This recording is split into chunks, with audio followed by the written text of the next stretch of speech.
আলোচিত ইউটিউবার ও content creator তৌহিদ আফ্রিদিকে জামিন না মঞ্জুর করে কারাগারে পাঠানোর নির্দেশ দিয়েছেন আদালত। শনিবার ৩১ আগস্ট ২০২৪ ৫ দিনের রিমান্ড শেষে তাকে আদালতে তোলা হলে এক আবেগঘন পরিবেশের সৃষ্টি হয়। কাঠগড়ায় দাঁড়িয়ে নিজের মা, বোন ও অন্তঃসত্ত্বা স্ত্রীকে দেখে কান্নায় ভেঙে পড়েন আফ্রিদি।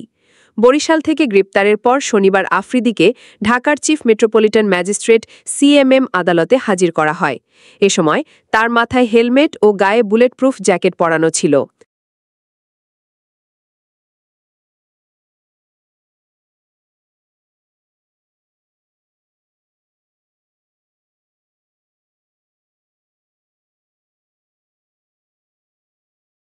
আদালতের এজলাসে পরিবারের সদস্যদের দেখে তিনি আবেগ আপ্লুত হয়ে পড়েন এবং অঝরে কাঁদতে থাকেন।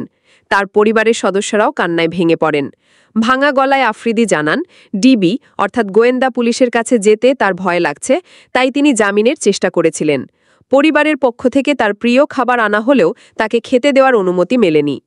গত বছরের জুলাই মাসে সংঘটিত বৈষম্য বিরোধী ছাত্র আন্দোলন চলাকালীন রাজধানীর বেইলি রোডে আবু সাইদ নামে এক ব্যক্তিকে হত্যার ঘটনায় দায়েরকৃত মামলায় তৌহিদ আফ্রিদিকে আসামি করা হয়েছে।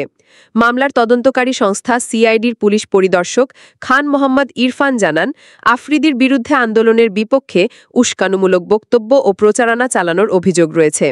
৫ দিনের রিমান্ডে জিজ্ঞাসাবাদ শেষে সিআইডি তাকে আদালতে হাজির করে এবং তদন্ত শেষ না হওয়া পর্যন্ত কারাগারে আটক রাখার আবেদন জানায়।